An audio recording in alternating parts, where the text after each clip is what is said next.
Olá, queridos, queridas do Senhor, que Deus esteja aí abençoando a sua vida, espero que você esteja bem e quero agradecer a vocês por nos permitir entrar na sua casa com mais um IBG na sua casa.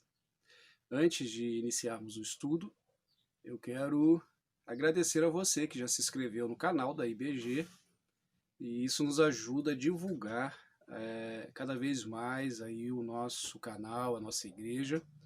Se você não se inscreveu, aperta aí, se inscreve, aperta no sininho para que você receba sempre as novidades e deixa aí o seu comentário, aperta aí o like, né? Dá um gostei, né? Aperta o joinha aí. Isso vai com certeza nos abençoar também, nos ajudar a divulgar o canal. Hoje vamos continuar com o estudo sobre a igreja, mas antes de entrarmos no tema de hoje, eu queria convidar você a estar orando, buscando a presença de Deus, pedindo a Ele sabedoria e conhecimento cada vez mais da sua palavra. Vamos orar? Pai, eu quero agradecer ao Senhor por mais esse momento, por essa vida, ó Deus, que assiste a esse estudo, e que o Senhor possa estar abençoando cada dia mais a essa vida, a esse querido, essa querida do Senhor. Pai, nos ensine mais a Tua palavra nesse momento e que possamos, Senhor, ao término desse vídeo, não sairmos somente com mais conhecimento da Tua palavra, mas sairmos cheios do Teu Espírito Santo e com mais sede e fome de conhecer ao Senhor e da Tua palavra. É assim que eu oro e assim que agradeço em nome de Jesus. Amém. Amém. Estamos aí nesses estudos do IBG na sua casa, falando sobre a igreja, a importância dela e a sua relevância tanto para a sociedade quanto para a própria igreja local. Falamos sobre algumas características dela e hoje eu queria falar sobre um tema até bem fácil, né? Mas que algumas pessoas ainda têm um pouco de dificuldade de entender e algumas dúvidas, que são as ordenanças. Tá? Antes de falarmos sobre as ordenanças, a gente precisa entender que para nós, principalmente nós da Igreja Batista, não vemos a ceia e o batismo como sacramentos. São ordenanças. O que é o sacramento? Sacramento seriam todos aqueles ritos, né, sagrados, onde a pessoa ou se personificaria a Cristo ou alguma outra situação. Por exemplo, no batismo, para algumas pessoas, se morrer sem batizar, morre pagão. A ceia, para alguns, ela se transforma mesmo no corpo e no sangue de Cristo. Então, isso seriam sacramentos, teria assim, um certo valor a mais dentro da espiritualidade. Tá? Nós não vemos assim, nós vemos a ceia e o batismo como ordenanças, como ordens. Tá? Só para a gente esclarecer um pouco sobre isso. Tanto é que a própria ceia, né, vou dar aqui um exemplo, nesse tempo que nós estamos vivendo de isolamento, algumas igrejas cristãs, evangélicas, principalmente, que eu tenha conhecimento, estão realizando ceia online. Né? O pastor e mais alguns irmãos estão da igreja, como o Ministério de Louvor, no nosso caso aqui, e a gente celebra aqui, e os irmãos que estão em casa também celebram, elege ali, não sei como estão fazendo, mas é alguém que vai servir a ceia e a gente participa junto. Se fosse um sacramento, a gente teria dificuldade de fazer isso, porque aí teria que ser realmente aquela pessoa do clero, né, o pastor, ou o padre, ou outra pessoa, né, nesse sentido do clero, que estaria podendo fazer esse momento. Tá? E, então eu queria falar sobre essas duas ordenanças, que são ordenanças que nós temos, e eu quero falar primeiro sobre o batismo, né, e iniciando dois textos sobre o batismo. Um é Mateus 28, verso 19, que diz: Portanto, vão e façam discípulos de todas as nações, batizando-os em nome do Pai, do Filho e do Espírito Santo. E eu destaco aqui o vão, ou o que normalmente nós chamamos também, falamos em alguns versículos, tem o ide, né? Isso é um imperativo, é uma ordem, né? Não se questiona. Então, o ide ele está mais voltado ao fazer discípulos. Mas ao fazer discípulos, naturalmente surge o batismo. Então, o batismo é uma ordem. Ao se fazer discípulos e ao me tornar um discípulo de Jesus, eu me batizo. O próprio Jesus deu exemplo disso, tá?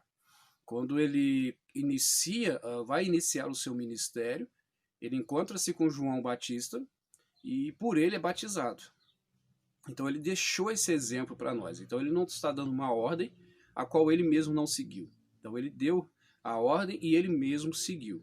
Então o primeiro texto que eu quero destacar é Mateus 28, 19. É um texto muito conhecido por nós, um texto que traz toda a temática do cristão, que é o fazer discípulos, e fazer discípulos exige também que nós os batizemos, e nós batizamos em nome do Pai, do Filho e do Espírito Santo, ou seja, batizamos no nome da Trindade.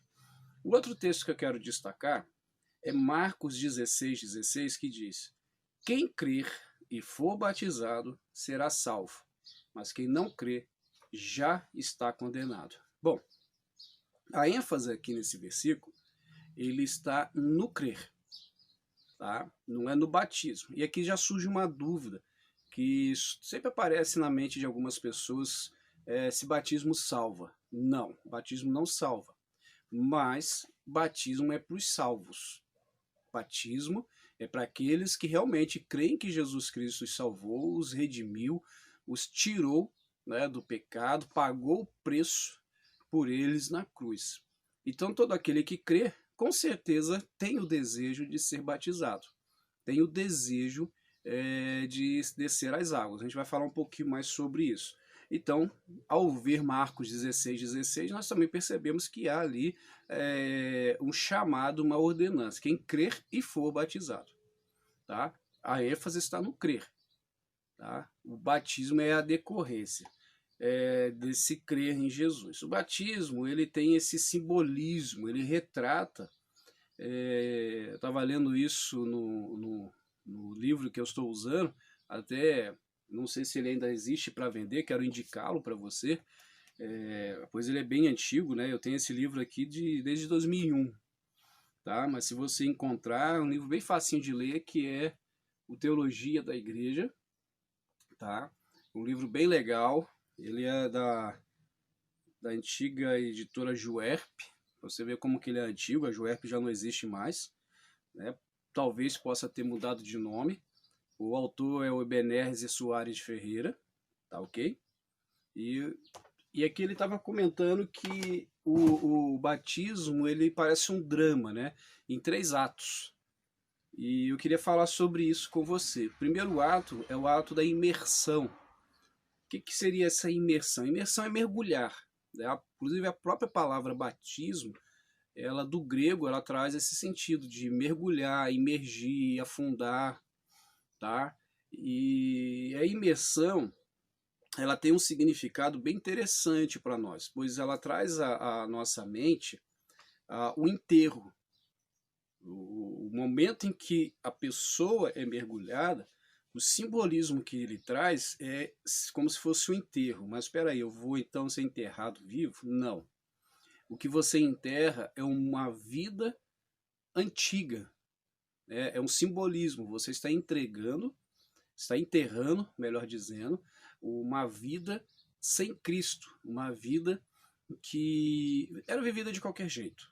Tá? A gente teologicamente chama de enterrar o velho homem, né? As velhas manias, ainda que elas voltem, né? Mas ali eu estou me enterrando num compromisso de que eu quero mudar. Então na hora que você é mergulhado, você está enterrando esse velho homem. Esse é o primeiro ato, a imersão, a morte, o enterro de velhas manias e do velho homem. A segunda O segundo ato é a submersão, ou seja, é quando você levanta, né? Na hora do batismo você é mergulhado e depois você levanta, você submerge, você sobe dessas águas, sai dessas águas. E o que simboliza que esse velho homem morreu com seus pecados, está ali enterrado, ficou ali, foi sepultado.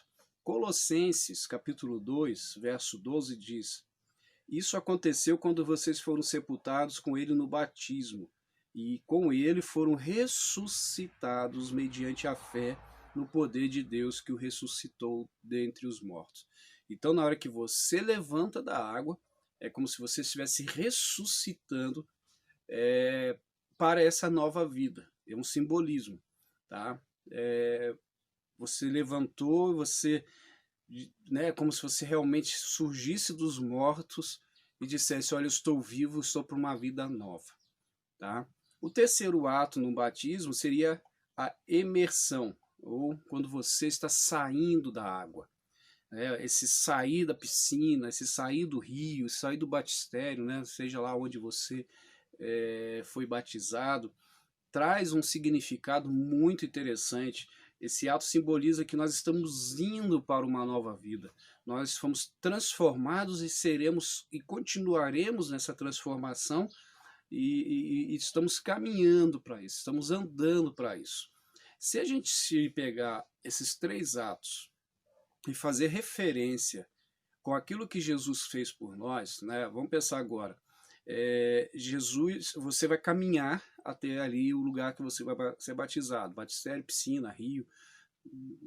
Já vi uma vez, por falta de opção num vídeo, uma pessoa batizando num tambor, né? A pessoa entrava no tambor, o pastor orava e ela mergulhava a pessoa, né? Hoje tem as pias batismais, né? Que são um móvel, né? É um batistério móvel.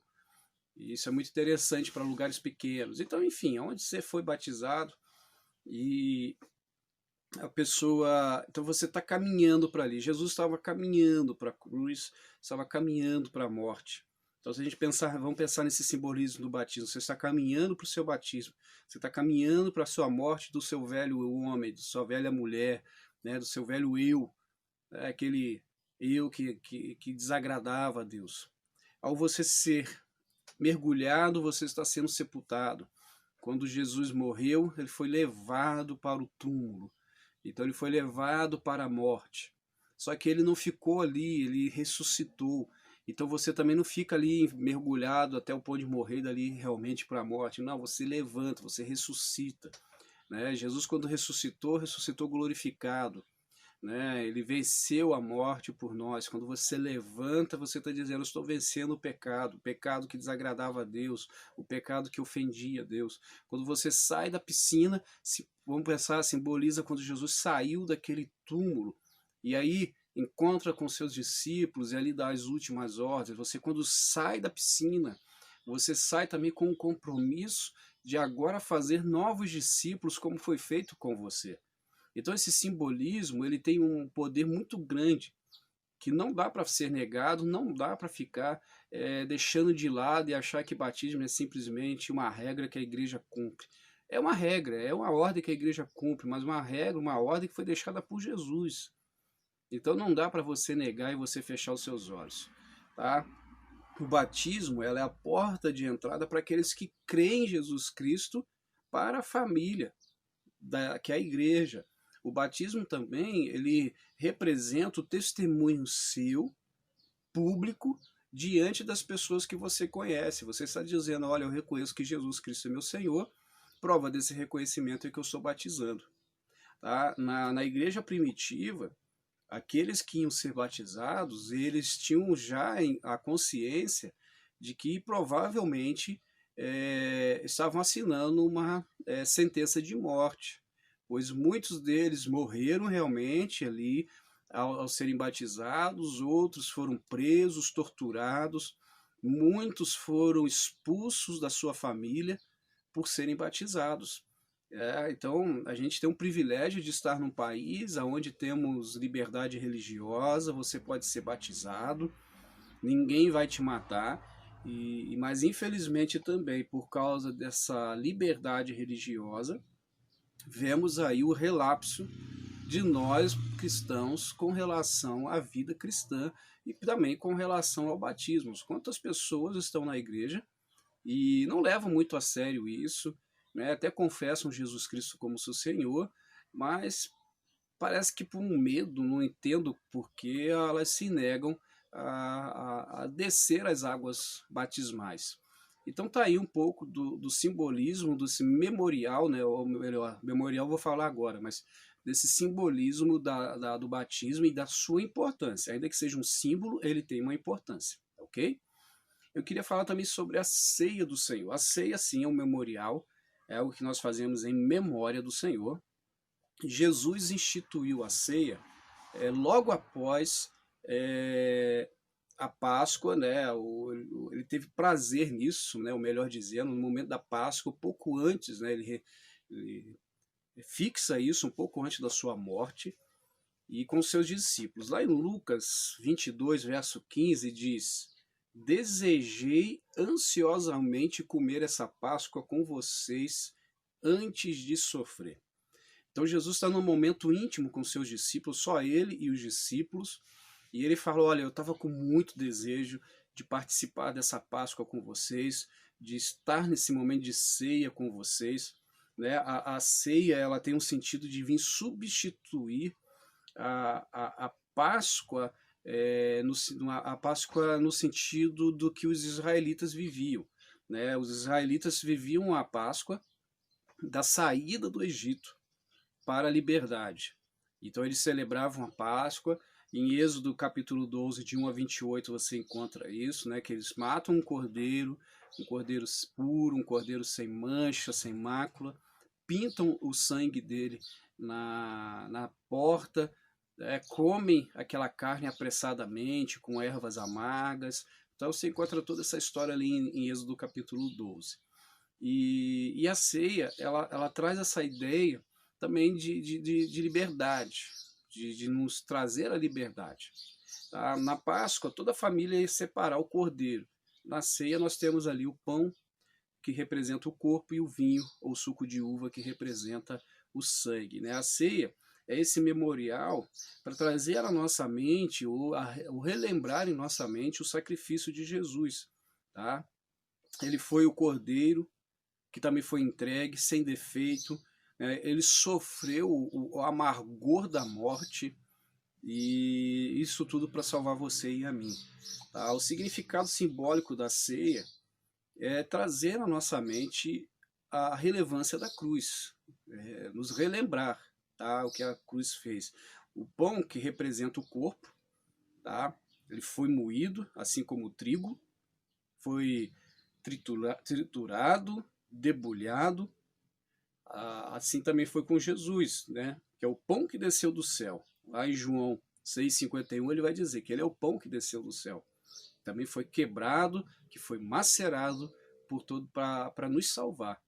Então traz essa representação. Quando você está com aquele pedacinho de pão, lembre-se do trigo que simbolicamente, né, sofreu até se transformar naquele pedacinho de pão.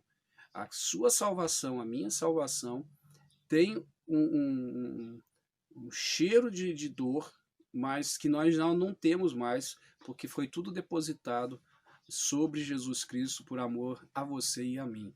O vinho, né, comumente nós usamos suco de uva, representa o sangue dele que foi derramado naquela cruz para trazer para nós a redenção. Então, a ceia, ela é uma ordenança. Está lá em 1 Coríntios 11, 24, diz: fazei em memória de mim. Mais uma vez o imperativo, fazei. E fazei o quê? Fazei em memória de mim. Fazei para relembrar aquilo que eu fiz. Fazei para que vocês não percam da mente o sacrifício que foi feito por vocês. Tá? A ceia, ela tem também um significado de pacto. Um contrato, uma aliança. Né? Jesus fez um pacto eterno na cruz por você, por mim, e onde ele morreria para que pudéssemos ter a vida eterna, pois ele ressuscitou. Ela representa a proclamação da nossa fé, a ceia. Ao participar do culto de ceia, nós estamos fazendo uma proclamação histórica de que Cristo morreu na cruz para nos salvar e, e que traz hoje para nós essa liberdade que nós temos. Não é simplesmente a ceia, não é simplesmente você comer um pedacinho de pão e tomar um cálice. Ela tem essa proclamação da nossa fé. As pessoas que veem você durante a celebração da ceia, que não conhecem Jesus Cristo ainda, elas estão olhando para você e para mim como um ato de fé, que cremos que Cristo morreu por nós, tá? Para nós, a ceia, ela não tem nenhum significado místico no sentido de que se transforma no corpo de Cristo, ou ao tomar a ceia eu vou ser curado disso ou daquilo. Pode até acontecer, né? Eu não tenho relatos, né, de ninguém que tomou a ceia e foi curado, mas pode acontecer, mas isso não é regra, tá? Isso aí é exceção. Se aconteceu, é uma exceção, porque a ceia ela tem esse sentido de memorial, de trazer à mente aquilo que foi feito por nós. Celebramos ela em memória justamente para nos relembrar que Cristo morreu pelos nossos pecados. Mas a ceia também ela tem um fundamento bem interessante que é escatológico. O que é isso? Ela fala daquilo que acontecerá. Lá em 1 Coríntios 11, 26, no finalzinho, né, que eu vou ler, diz: vocês anunciam a morte do Senhor até que ele venha. Preste atenção nisso, até que ele venha. Nós, quando participamos da ceia, nós estamos dizendo: Senhor, vem logo. Senhor, nós estamos ansiosos de participar com o Senhor desse banquete nos céus. Pois nós estamos dizendo: olha, Jesus vai voltar, Jesus vai vir buscar a sua igreja, e nós vamos morar na casa do Pai. É isso que também representa para nós, nos traz a lembrança da promessa que ele vai dele vir buscar, dele vir novamente resgatar a sua igreja, ou melhor, novamente não, ele vai vir buscar a sua igreja, né, para nos levar para a casa do Pai. É interessante que a nosso estilo de ceia hoje ela é bem diferente da ceia que era feita na igreja primitiva, tá? Teve algumas mudanças, né? Não sei explicar porquê, mas a ceia na igreja primitiva, ela não era só o pãozinho e o cálice, era um banquete, era muita comida, e provavelmente, acredito eu, né? Isso é uma opinião minha, que eles faziam isso por causa de muita desigualdade que tinha naquele tempo, não muito diferente de hoje, né? Que era a questão de muita gente pobre, sem comida. Então, quando a igreja se reunia, todo culto tinha ceia, tá? Todo culto. Hoje, por exemplo, a nossa igreja faz ceia todo primeiro domingo de cada mês. Mas lá era todo culto tinha uma ceia e tinha comida, tinha lá a coxinha, o risole, o arroz, o feijão, tinha comida. E acabava o culto, eles iam para essa refeição. E em dado momento alguém pegava o pão, o cálice, dava graças, dizia: esse é o corpo do Senhor, esse é o sangue do Senhor que foi derramado por nós, e davam graças e celebravam a ceia. Prova disso, eu quero ler para você 1 Coríntios capítulo 11, versos 20 a 22 e depois o verso 34. Mas convido você a ler o texto todo depois. Quando vocês se reunirem, não é para comer a ceia do Senhor, porque cada um come sua própria ceia sem esperar pelos outros. Assim, enquanto um fica com fome, outro se embriaga. Será que vocês não têm casa onde comer e beber? Ou desprezam a igreja de Deus e humilham os que nada têm? Que lhes direi? Eu os elogiarei por isso? Certamente que não. O verso 34 então diz: se alguém estiver com fome, coma em casa, para quando vocês se reunirem, isso não resulte em condenação. Quanto mais, quando eu for, lhes darei instruções. Bom, ninguém consegue se embriagar com um cálicezinho de suco ou de vinho. Algumas igrejas usam vinho ainda. E ninguém vai matar a fome com aquele pedacinho de pão. né? Então, o que, que o apóstolo Paulo está falando? Por que esse exagero na fala? Porque naquele tempo era realmente comida. Como eu disse, em dado momento eles faziam a celebração da ceia como nós fazemos hoje. A nossa igreja, a IBG, ela tem uma tradição que todo culto de ceia, pós-ceia, né, encerramento do culto, nós fazemos a festa da comunhão. Cada irmão traz ali um lanchinho, um salgado, um doce, refrigerante, suco, e aí todo mundo participa da mesa. Tá? Não é só para aqueles que são batizados, né? Todo mundo participa daquele momento. A ceia, então, e o batismo, né, para a gente já caminhar para o final, a gente precisa entender, né, que a igreja ela cresce por batismos. Tá? Nosso negócio tem que ser gente que não conhece Jesus, que conhece, vire discípulo e são batizados, e isso é o que faz com que a igreja cresça. Então, a comunhão ela começa com o batismo. E todos que são batizados podem participar da ceia. A ceia, então, é a continuação dessa comunhão, que firma para aqueles que estão em volta a importância da fé em Jesus. Queridos, por hoje é só, né? Eu queria falar só sobre as ordenanças, explicar um pouco sobre elas. Espero que você tenha gostado desse estudo hoje. Como você percebe, eu não fico me aprofundando em palavras muito difíceis, mas é trazer realmente o entendimento daquilo que a igreja faz, aquilo que a igreja pratica, né? Dentro dessa temática, teologia da igreja. Que Deus te abençoe. Fique com Deus e até um próximo IBG na sua casa. Tchau, tchau.